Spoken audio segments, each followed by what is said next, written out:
What about advice for the Republican Party? And of course, by that I mean both the nominees, the apparatus of the party. I mean, there's this Faustian pact to some extent, and you could say that with both parties, of course. But Trump is leading in the polls. We've talked about that in the past.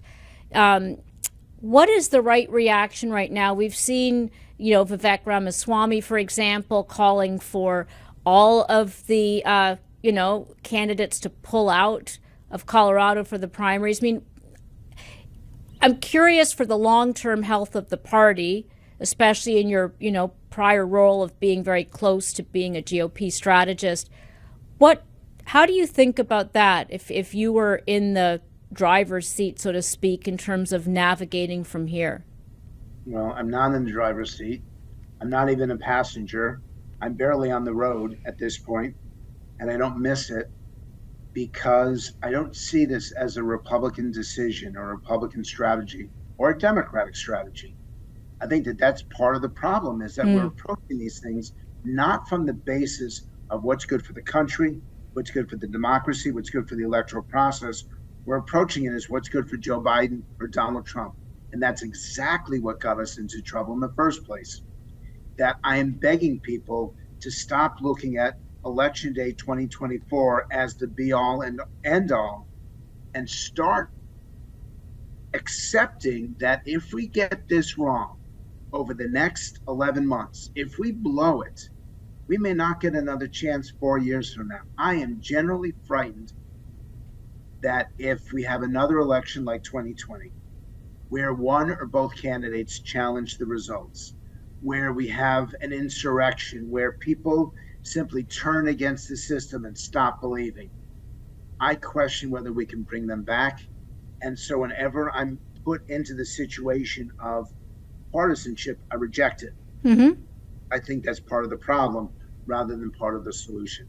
What about the federal versus state level? This was obviously a state level decision. We're seeing other states, like the Texas Attorney General is now making similar threats, perhaps empty, but nevertheless, it has stirred the pot at that level. When you think about the different levels of government and the roles they play in getting us to where we need to go, what do you think about that?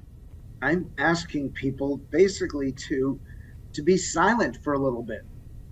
Don't jump just because someone said something or did something that seems wrong or extreme. And in the end, we are a United States, but we are a nation of states. I don't want to see the state governments, their powers usurped by the federal government. And yet I want to see a standard that exists across the country so that every citizen in every community, in every corner of the country knows exactly what to expect from the democratic process. And yet the laws and the rules are still determined state by state as the framers of the Constitution intended. I think right now we're having the worst of all worlds. We've got federal versus state. And that's part of why I'm so concerned about this specific moment in this election cycle. I don't know if the term green shoots is appropriate here, but are you seeing anything that gives you some glimmer of hope if you were to look for where there is evidence that we can recover from this? Where would it be?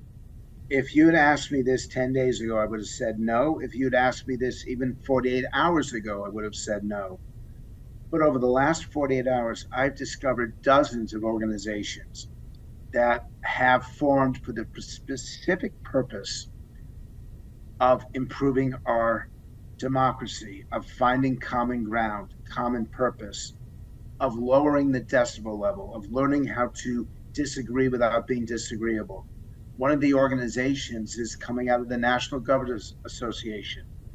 The NGA president and vice president, Spencer Cox from Utah, and Governor Pollster from Colorado, Jared Polis, they're working together to find an approach that doesn't destroy our country in every election cycle. And they're leading an effort, but there's so many more efforts just like that. So clearly, the American people are saying enough is enough. And that at some point, if they get strong enough, they'll be able to say to our Democratic nominee and our Republican nominee a single word, and they'll put their hands up and they'll face them towards the two candidates and simply say, enough. Enough ugliness, enough partisanship, enough tearing each other apart. Just enough. Get the job done. Do what you promised to do. Don't demonize the other side. They're not evil. They may be wrong, but they're not evil. And stop with this, not just polarization, but poison that they have injected into our body politic.